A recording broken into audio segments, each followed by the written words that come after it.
Je reconnais que ma capacité de concentration était considérablement compromise, mais en toute honnêteté, cela n'aurait probablement pas changé le résultat. Je me suis retrouvé au ralenti derrière une Chrysler bleue à l'intersection, l'esprit en proie à un maelstrom de pensées chaotiques. Ma conduite était presque entièrement en pilote automatique. Lorsque le feu est passé au vert, j'ai suivi la Chrysler pour traverser le carrefour. Du moins, j'ai commencé à le faire. À la périphérie de mon champ de vision, j'ai aperçu quelque chose. À partir de ce moment, ma réalité s'est fracturée en une cascade sans fin de rêves, de cauchemars et d'hallucinations, accompagnée d'une douleur incessante et d'une profonde misère. J'ai de vagues souvenirs de ma famille, je crois. Je me souviens que des gens me parlaient. C'était particulier. Chaque mot était clair, mais collectivement, c'était du charabia. Des mots décousus, dépourvus de sens. Ma conscience était fragmentée, comme si je passais perpétuellement d'un rêve à l'autre ou d'un cauchemar à l'autre. Je n'ai jamais eu l'impression d'être vraiment éveillé ou lucide. Avec le temps, un fragment de mon psychisme a reconnu la nature illusoire de mon existence actuelle. Cette prise de conscience n'a pas éradiqué la douleur ou les cauchemars, mais elle a légèrement atténué la misère omniprésente. J'ai ouvert les yeux et j'ai immédiatement remarqué une différence. Je pouvais voir des murs et un plafond. Une voix proche parlait de façon cohérente, et je me concentrais pour l'écouter. J'ai vérifié mentalement mon corps. Je pouvais remuer mes orteils, c'était bien.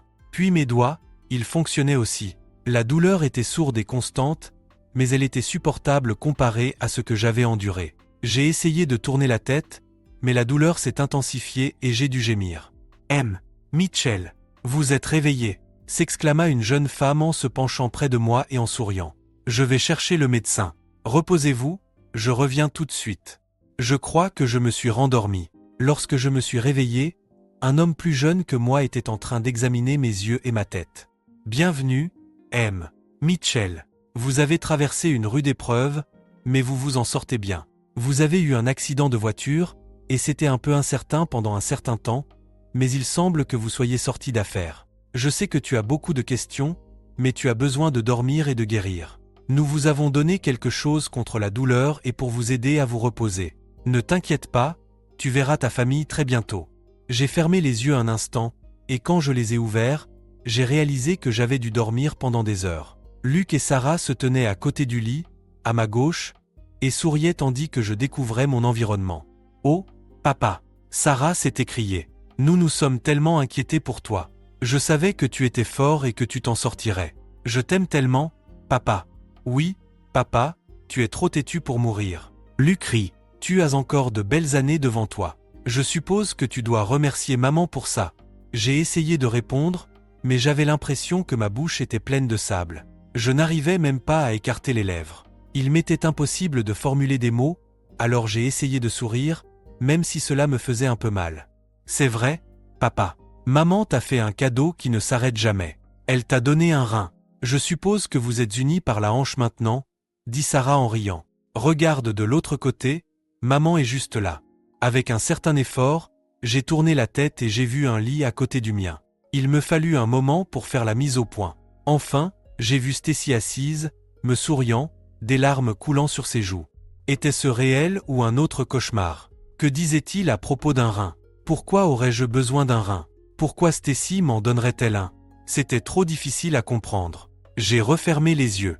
J'ai passé la plupart des jours suivants à dormir. Pendant mes brefs moments de lucidité, les infirmières, les médecins et mes enfants m'ont expliqué ce qui s'était passé. Peu à peu, j'ai commencé à distinguer la réalité des rêves. Ce qu'ils me donnaient, c'était du sérieux. Un gamin fuyant les flics m'avait embouti du côté conducteur. En essayant d'éviter une contravention pour avoir roulé à 35 km/h dans une zone de 25, il a failli me coûter la vie. La police a estimé qu'il roulait à environ 50 km/h lorsqu'il m'a percuté. Je n'ai pas pu m'empêcher de penser que la vitesse exacte n'avait pas d'importance. Ce qui comptait, c'était le résultat. Le jeune s'en est sorti indemne et son père l'a remis à sa garde. J'ai joué au football au lycée et je pensais que j'étais un assez bon receveur. J'étais rapide et je pouvais attraper tout ce que je touchais. Lorsque je suis entré à Penn State, j'ai essayé de faire partie de l'équipe, même si je n'avais pas de bourse, ce qui aurait dû m'indiquer comment les entraîneurs voyaient mon talent. Pendant les essais, tout le monde s'efforçait de montrer ses capacités et son engagement. Lors de nos premiers exercices de plein contact, J'ai effectué ma coupe et j'ai vu le ballon se diriger vers moi. Il était à 1 mètre au-dessus de ma tête, alors j'ai bondi et je l'ai attrapé de la main droite. J'étais sûr que les entraîneurs seraient impressionnés. Ce que je n'avais pas prévu, c'était la vitesse et la puissance des gars qui essayaient de faire partie de l'équipe défensive. Avant que je puisse ramener le ballon au sol et le rentrer, un linebacker de 245 livres m'est rentré dedans. Il allait à toute vitesse lorsqu'il a baissé son épaule et m'a frappé sur le côté droit. Je me suis replié autour de lui comme un bretzel alors qu'il m'envoyait dans le gazon synthétique du terrain d'entraînement. Je me suis réveillé à l'hôpital, pissant le sang pendant 1 semaine, avec des médecins inquiets les premiers jours. À la fin de la semaine, ils m'ont laissé partir, mais mon rein droit était pratiquement détruit. On m'a dit de toujours être prudent et de bien m'occuper de mon rein gauche, qui gérerait très bien toutes les fonctions rénales, à condition que je ne fasse rien de stupide, comme jouer au football ou me faire emboutir du côté conducteur. C'est là que les choses ont commencé à devenir intéressantes. Bien que mes blessures dues à l'accident ne soient pas aussi graves qu'on pourrait le penser, mon rein gauche était une cause perdue. Naturellement, la meilleure solution était de trouver rapidement un donneur pour une greffe. Stacy a fait le test, même si les chances d'être compatibles étaient minces. Mais devinez quoi? Alors que je flottais dans l'inconscience, il a été décidé que Stacy me donnerait son rein. Ils m'ont informé que j'avais donné mon accord pour la procédure, bien que je n'ai aucun souvenir d'avoir accepté quoi que ce soit. Alors que Stacy s'est rétablie assez rapidement, n'ayant pas reçu d'organes étrangers, mon rétablissement a été plus lent et a fait l'objet d'une surveillance plus étroite pour détecter tout signe de rejet. Alors qu'elle reprenait des forces, Stacy était constamment présente à mes côtés, me lisant les nouvelles, m'essuyant le front et m'aidant même à aller aux toilettes. Ce fut une période difficile, mais j'ai fini par être autorisé à rentrer chez moi. J'ai passé encore 6 semaines à me reposer avant de pouvoir reprendre le travail. Pendant cette période, Stacy a été incroyablement attentive et compréhensive, essayant toujours de rester joyeuse. Nos enfants, qui étaient partis à l'université, sont rentrés à la maison presque tous les week-ends pour m'aider et prendre de mes nouvelles. Stacy s'est complètement rétablie en un rien de temps. Elle a repris le travail en l'espace de 2 semaines, me laissant reprendre progressivement mes forces, seule à la maison. Environ 2 semaines après le retour de Stacy au travail, j'ai enfin pu faire le tour du pâté de maison, ce qui m'a semblé être une étape importante. Lorsque j'ai repris le travail, j'étais beaucoup plus mobile. Les médecins m'ont dit qu'il faudrait des mois pour revenir complètement à la normale, mais ils m'ont assuré que ce jour viendrait. Lorsque j'ai repris le travail, j'ai d'abord été affecté à des tâches légères. J'ai rapidement demandé à mon supérieur de me laisser reprendre mes tâches habituelles. Je travaille pour la compagnie de téléphone, où je conduis des camions nacelles pour vérifier les lignes et les poteaux. C'est un travail que je fais bien et que j'aime. La semaine suivante, j'ai recommencé à faire ce que j'aimais, ce qui m'a considérablement remonté le moral. Pendant plusieurs mois, la conduite m'a rendu un peu nerveux et je me suis mis à redoubler de prudence aux intersections, pleinement conscient de la chance que j'avais eue d'être dans un solide camion d'entreprise lorsqu'un gamin m'a percuté avec le SUV de son père. Dans une voiture normale, l'histoire aurait été différente. 6 mois après l'accident, la vie était revenue à la normale, à l'exception d'un changement majeur. Stacy et moi n'avions pas fait l'amour depuis l'incident. Ce n'était pas parce qu'elle manquait d'enthousiasme, elle était disposée à le faire et parfois même insistante, mais je n'arrivais tout simplement pas à trouver l'intérêt nécessaire. J'étais aux prises avec des problèmes majeurs. Le jour de mon accident, je travaillais près de l'autoroute, concentré sur le nettoyage d'un désordre causé par une pelleteuse qui avait arraché une ligne. On m'avait confié cette tâche en raison de mon expérience et de mon expertise. Alors que je travaillais, perché sur la flèche, j'ai jeté un coup d'œil par-dessus le toit d'un camion-benn garé à proximité. Au-delà, il y avait un motel qui accueillait les voyageurs de la route 80. J'ai remarqué qu'une voiture ressemblant étrangement à celle de Stacy s'était arrêtée à quelques mètres de là. C'est curieux, mais nous semblons presque invisibles lorsque nous travaillons dans ces seaux. Une autre voiture s'est bientôt arrêtée et le conducteur en est sorti. C'est Steve Taylor, un collègue de Stacy. Il se dirigea vers l'avant de sa Honda, et une femme émergea de l'autre voiture pour l'embrasser lentement et intensément. Cette femme n'était pas une inconnue, c'était ma femme. Dans un silence stupéfait, je les ai regardés marcher main dans la main jusqu'à la chambre 108. Steve a glissé une carte magnétique et ils ont disparu à l'intérieur. Avant que Stacy ne puisse tirer les rideaux, j'ai vu Steve fouiller dans ses vêtements. Une vague de malaise m'envahit alors que je contemplais ma situation. Stacy n'avait jamais été particulièrement attirante à mes yeux. Elle s'habillait toujours bien, mais l'intimité se produisait rarement à moins que je n'en prenne l'initiative, et même dans ce cas, elle n'était pas toujours couronnée de succès. J'avais fini par accepter son intérêt mitigé, trouvant du réconfort dans ses qualités de mère et ce que je croyais être une bonne épouse. Du moins, c'est ce que je pensais. Le fait de réaliser que Steve était son amant m'a amené à réévaluer sa position en tant qu'épouse. Accepter cette révélation n'était pas une option. Je savais que me précipiter au motel et exiger des réponses ne résoudrait rien. Il était trop tard pour éviter d'être cocu. Je comprenais que ce n'était pas leur première rencontre, ils se connaissaient bien trop pour cela. En réfléchissant à la situation, je me suis rendu compte qu'il n'y avait qu'une seule solution viable, à part envisager quelque chose d'extrême. Je n'avais pas l'intention de me venger. J'étais simplement un homme à l'agonie qui aspirait à se retirer et à soigner ses blessures dans la solitude. Faire du mal à Stacy ne m'a jamais traversé l'esprit. J'étais aussi parfaitement conscient que notre mariage était irrécupérable. Je n'étais pas l'homme le plus séduisant et je n'avais pas non plus les revenus les plus élevés. D'autres excellaient dans des domaines que je ne connaissais pas. Si ces facteurs avaient compté pour Stacy, elle aurait dû choisir quelqu'un d'autre il y a 23 ans.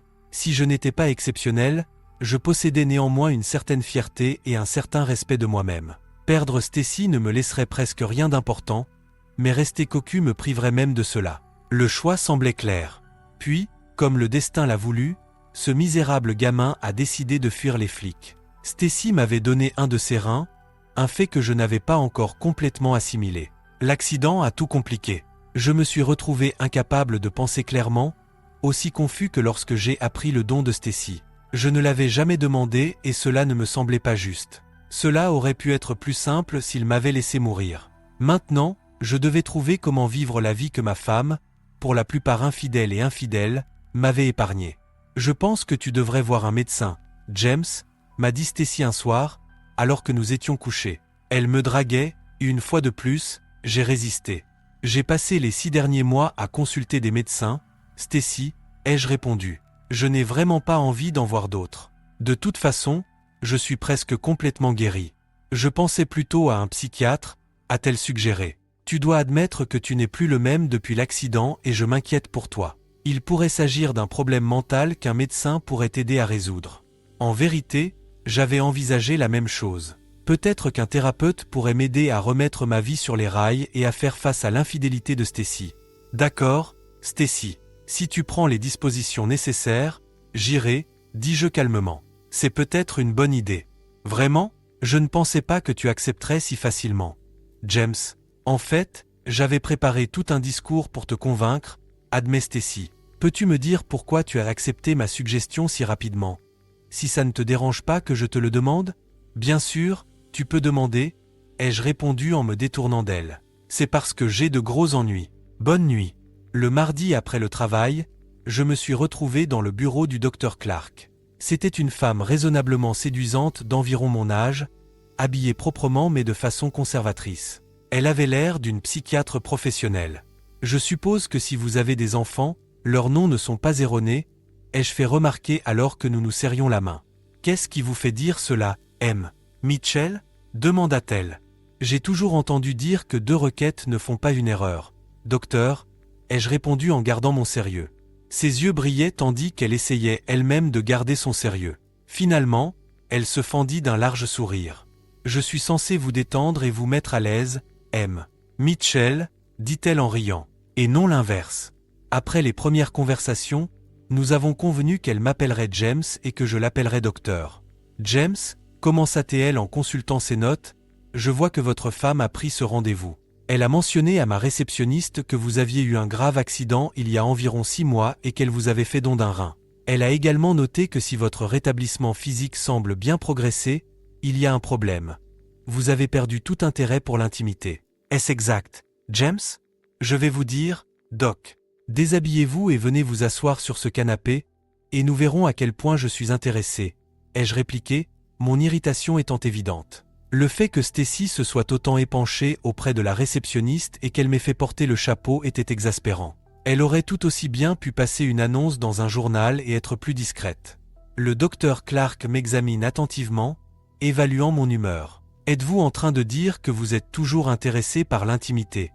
James, je vais devoir décliner votre invitation pour des raisons évidentes, que vous connaissez certainement. Mais pourquoi votre femme pense-t-elle que vous avez perdu tout intérêt alors que vous pensez que ce n'est pas le cas?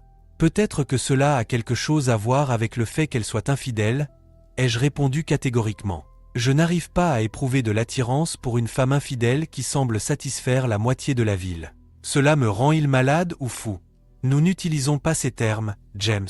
Pourquoi pensez-vous que votre femme est infidèle? Elle doit avoir quelques inquiétudes à votre sujet pour avoir fixé ce rendez-vous, n'est-ce pas? Enfin, nous en venons au fait. C'est le cœur du problème, elle a été incroyablement bonne avec moi. Elle a même donné un rein pour me sauver la vie. Pardonnez mon langage, Doc, mais vous comprenez pourquoi je suis en conflit, n'est-ce pas? Je l'interroge. Vous dites que votre femme est infidèle, mais qu'elle est prête à faire d'énormes sacrifices pour vous? C'est ce que vous voulez dire, James? A demandé le médecin. Exactement, docteur, ai-je confirmé. Elle a une relation avec un collègue. Je les ai surpris ensemble le jour de mon accident. J'étais prêt à la jeter dehors, mais j'ai été déraillé, littéralement, par un gamin dans le 4x4 de son père. Vous êtes donc convaincu que votre femme a une liaison et que c'est la raison pour laquelle vous avez perdu tout intérêt pour l'intimité? Ces soupçons pourraient-ils être liés au traumatisme de votre accident? Est-il possible que vous ayez mal interprété ce que vous avez vu? Imaginez que vous ayez vu votre conjoint rencontrer quelqu'un dans un motel miteux, l'embrasser passionnément, entrer main dans la chambre 108, puis les voir se tripoter alors que les rideaux se referment. Vous attendez plus d'une heure, et lorsqu'ils sortent enfin, ils s'embrassent à nouveau avant de partir. Vous penseriez qu'ils sont en train de jouer une partie de Scrabble intense, ou vous penseriez à autre chose? Ai-je demandé. Le docteur Clark a semblé déstabilisé par mon récit, mais a rapidement retrouvé son calme. En avez-vous parlé à votre femme? Sait-elle ce que vous avez vu et a-t-elle eu l'occasion de s'expliquer? Il faut que vous en parliez si vous voulez un jour passer à autre chose. James, dit-elle fermement. C'est le problème, Doc. Ce n'est pas facile pour moi d'en parler, ai-je admis. Et en plus, elle doit se confesser et demander pardon si notre mariage a une chance d'aboutir. Elle doit me donner des raisons, le nombre de fois où ils se sont rencontrés, la durée de la liaison, le nombre d'hommes avec lesquels elle a été depuis notre mariage. Elle doit me convaincre qu'elle a arrêté et qu'elle ne recommencera jamais. Si je dois la forcer à avouer, cela ne vaut pas une pincée de merde de porc. J'ai dit me convaincre, Doc, ai-je rapidement ajouté. C'est beaucoup plus difficile que de simplement me le dire. Il faut que je la croie vraiment, et honnêtement, je doute qu'elle y parvienne, même si elle essaie. On dirait que vous y avez réfléchi, James, a répondu le docteur Clark. Que espérez-vous gagner en venant me voir? J'ai besoin que vous me disiez si j'ai raison de me sentir trahi. Ai-je tort de ne pas vouloir être intime avec une femme qui me trompe? Ai-je tort de lui donner une chance de s'expliquer? Combien de temps dois-je attendre avant de la mettre à la porte? Vais-je me sentir déprimé ou coupable si je divorce alors qu'elle a donné un rein pour me sauver? Dois-je accepter d'être cocu et la laisser avoir des amants? Si je ne peux même pas me regarder dans la glace, comment puis-je continuer? Ai-je demandé. Comment donner un sens à ma vie? Les réponses à ces questions sont en toi, James. Je ne peux pas te le dire. Tu le sais probablement. Mais vous devez résoudre ce conflit, sinon il vous détruira, vous et votre mariage. Nous devons nous rencontrer chaque semaine pour trouver une solution, conseille-t-elle. Bien sûr, docteur. Mon assurance couvre cela. Vous respecterez le secret professionnel, n'est-ce pas? Ai-je demandé. Ma femme vous demandera ce qui ne va pas chez moi. Bien sûr, James, a-t-elle répondu. Je pense qu'il serait également utile que votre femme me voie séparément. Il s'agit rarement d'un problème créé ou résolu par un seul partenaire. Eh bien, c'est à elle de décider, Doc. Elle pourrait peut-être prendre le temps de voir son amant, surtout si cela signifie que son mari restera dans les parages pour payer les factures et s'amuser de temps en temps au lit. Mais laissez-moi vous dire ceci, Doc, ai-je ajouté. Si vous laissez entendre à Stacy que je sais qu'elle vous trompe, le mariage est terminé. Je ferai en sorte que votre paiement soit retenu et je vous dénoncerai au conseil d'administration. Vous serez serveur la prochaine fois que je vous verrai. James, vous pensez que vous me faites peur? Demande le psy avec assurance. Pas vraiment, Doc, mais vous devez savoir ce que je ressens à ce sujet. Si vous ne pouvez pas me donner de réponse, vous ne pouvez certainement pas lui dire.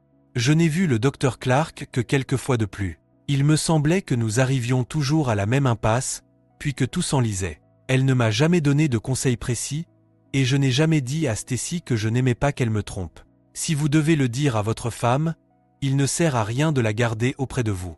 Un soir, environ une semaine après avoir cessé de voir le docteur Clark, je prenais une douche, laissant l'eau chaude couler sur mes cicatrices. J'ai pensé à la bonne doctoresse et je n'ai pas pu m'empêcher de l'imaginer sur mon canapé. « Laisse-moi te rejoindre, James », me dit Stacy en chuchotant derrière moi. J'ai failli glisser sous l'effet de la surprise. En me retournant, je l'ai vue dans la douche. Je ne l'avais pas entendue entrer et cela faisait des années qu'elle ne m'avait pas rejoint. Je suis sorti de la douche et j'ai enroulé une serviette autour de ma taille. « Pourquoi es-tu si froid avec moi, James ?» demande Stacy. « Je pensais que tu te débarrasserais de ce problème après avoir vu le psychiatre, mais tu n'as fait qu'empirer. »« Qu'est-ce que tu racontes, Stacy ? C'est toi qui as changé. À quand remonte la dernière fois où tu as pris une douche avec moi? Quand, avant l'accident, as-tu essayé d'initier une relation intime? Tu ne l'as jamais fait. Tu as toujours agi comme si tu préférais être seul, » ai-je rétorqué. « Comment peux-tu dire ça, James ?» demande Stacy. « Je ne t'ai jamais refusé l'intimité. C'est absurde, et tu le sais. Il y a eu d'innombrables nuits où tu étais trop fatigué, où tu avais des maux d'estomac ou le fameux mal de tête, » ai-je répondu. « Dis-moi simplement pourquoi tu en as soudainement envie. Et pourquoi suis-je le méchant parce que je ne ressens pas la même chose? Est-ce que je t'ai fait culpabiliser quand tu m'as repoussé tant de fois? Je ne dirais pas que je t'ai repoussé froidement, James.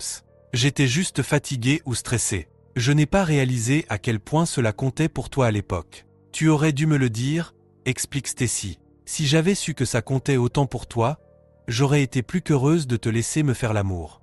Eureka! Me suis-je presque exclamé. Tu parles comme si j'avais le privilège de te faire l'amour, comme si c'était un fardeau pour toi et un honneur pour moi. Comment diable cela peut-il me donner envie de sauter sur l'occasion? Stacy, je n'allais pas te supplier par pitié à l'époque, et je ne vais certainement pas le faire maintenant. L'intimité était quelque chose que nous voulions tous les deux, mais ces dernières années, tu as anéanti cette idée. Pourquoi est-ce si important pour toi maintenant? Stacy, explique-moi ça. Je veux juste me sentir aimé, James. Tu as traversé tant de souffrances, et j'étais terrifié à l'idée de ne plus jamais te serrer dans mes bras, dit Stacy en pleurant. Je pense au merveilleux mari et père que tu as été pendant toutes ces années. L'idée de te perdre m'a profondément effrayé. Je veux t'aimer et être aimé de toi, te montrer et sentir à quel point tu comptes pour moi. Alors, le fait d'avoir failli me perdre t'a donné une grande révélation, et maintenant tu veux faire l'amour tous les jours pour compenser le fait que tu m'as ignoré pendant les 5 dernières années environ? C'est ça? J'ai demandé. Je ne t'ai pas ignoré, James. C'est juste que je n'ai pas été aussi affectueuse et attentionnée que j'aurais dû l'être. Je me suis juré que si tu survivais, j'arrangerais les choses, sanglote Stacy. Je n'avais pas réalisé que tu serais si résistante. Tu avais l'habitude de toujours désirer l'intimité. Qu'est-ce qui a changé pour te rendre si distant, James? Pourquoi es-tu comme ça? Est-ce que le fait d'être intime avec quelqu'un prouve que tu l'aimes, Stacy? J'ai demandé calmement. C'est ce que tu crois? Si nous sommes intimes, cela prouvera-t-il que nous nous aimons? La proximité physique est-elle la même chose que l'amour? Stacy, penses-tu que l'intimité se traduit automatiquement par de l'amour? Si je couchais avec toi, cela signifierait-il que nous nous aimons? Non, James. Le simple fait de le faire ne prouve rien. Je veux que tu m'aimes et que tu me fasses l'amour. Nous sommes mari et femme depuis presque 24 ans. Un mari fait l'amour à sa femme, il ne se contente pas de coucher avec elle, répond Stacy. Tu le sais bien. Je suis un peu perplexe, Stacy. Si un mari fait l'amour à sa femme, alors qu'il se contente de coucher avec elle, que doit faire une femme qui veut simplement une bonne vieille aventure? À qui doit-elle s'adresser dans ce cas? J'ai insisté. Stacy éclate en sanglots et se précipite dans notre chambre. Curieusement, j'ai senti un sentiment de soulagement m'envahir, peut-être parce que je l'avais enfin confronté à des questions difficiles et que je l'avais laissé prendre conscience de la situation. Une chose était claire comme de l'eau de roche. Je ne me contenterai pas des déchets et des restes de Steve Taylor. Pourquoi une femme penserait-elle que son mari accepterait de jouer les seconds rôles? Bien sûr, un homme peut accepter d'être l'acolyte d'une femme mariée à un autre homme, sans intimité, sans engagement, sans tracas. C'est un divertissement, financé émotionnellement et financièrement par un autre pauvre type. Mais j'en avais assez de payer cette facture. Je me suis dirigé directement vers la chambre d'amis, j'ai jeté la serviette de ma taille et je me suis glissé sous les draps. Je me suis endormi en quelques minutes. Au petit matin, je me suis réveillé et j'ai trouvé le corps de Stacy blotti contre le mien, ses bras m'entourant. Je me suis brièvement interrogé sur son affection soudaine avant que le sommeil ne me reprenne. Lorsque je me suis réveillé, la lumière du jour commençait à poindre. Il était presque temps de commencer la journée. Stacy était déjà réveillée et me regardait attentivement. « James, je suis profondément désolé de ne pas avoir été la femme compréhensive et aimante dont tu as besoin et que tu mérites, » commença-t-elle. « Je réalise maintenant à quel point j'ai été égoïste et froide. Je veux vraiment faire amende honorable et être une meilleure épouse et amante à partir de maintenant. Peux-tu me donner cette chance? » « Stacy, ce n'est pas si simple, » ai-je répondu. « J'ai un de tes reins à l'intérieur de moi, et je suis sincèrement reconnaissant pour ce sacrifice. Mais je dois vous demander pourquoi vous l'avez fait. Stacy, j'essaie toujours de comprendre. James, je l'ai fait parce que tu es mon mari.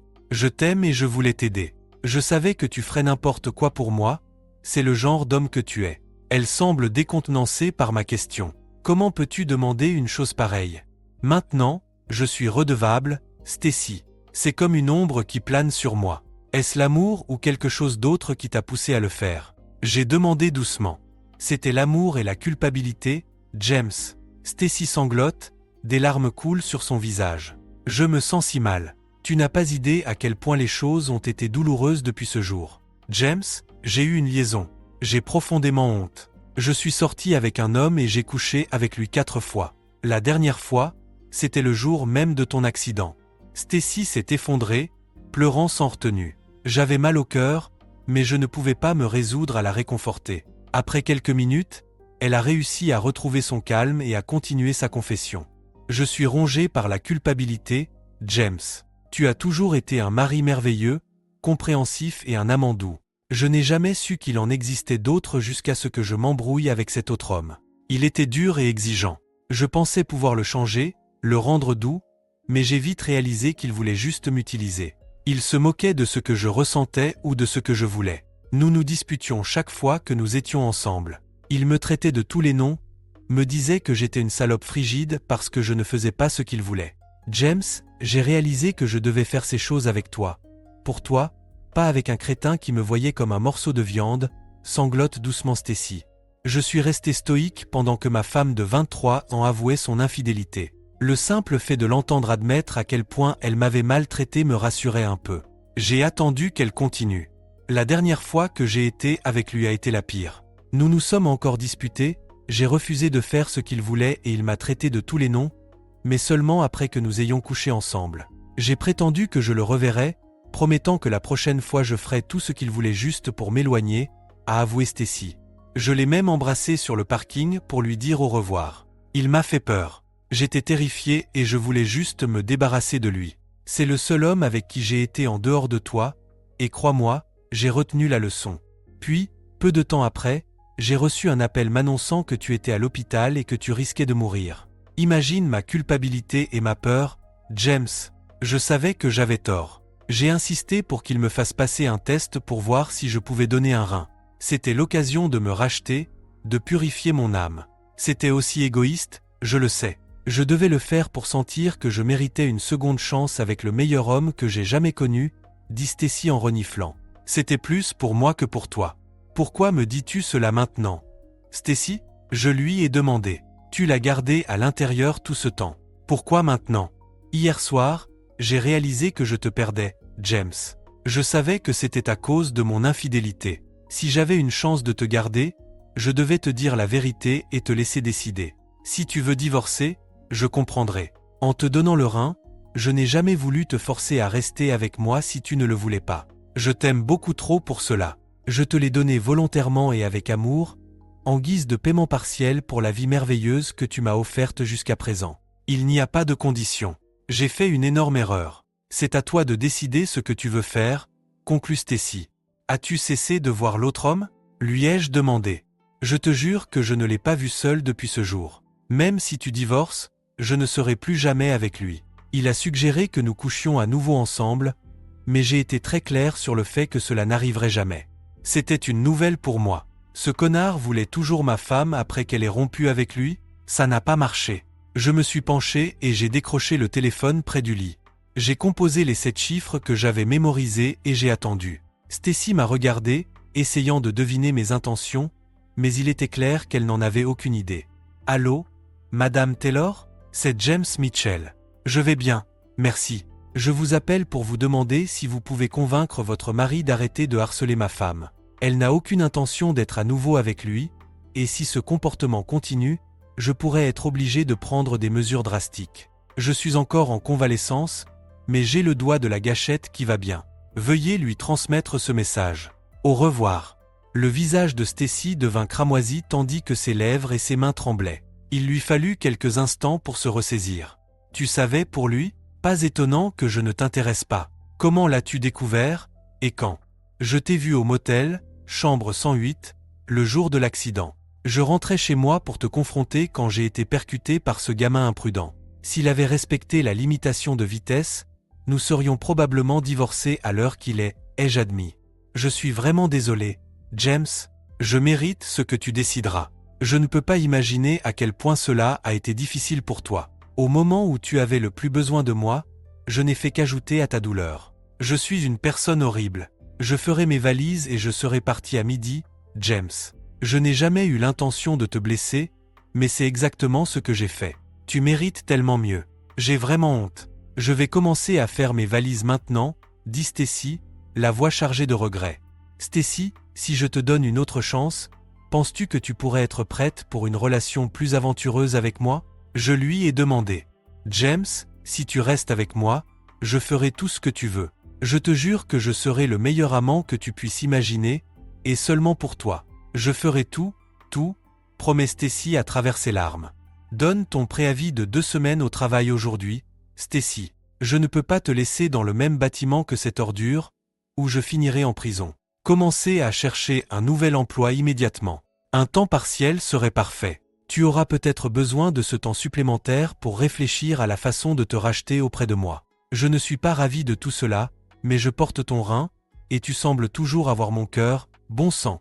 Je me suis plaint. On verra pour le reste, mais ton offre est très alléchante.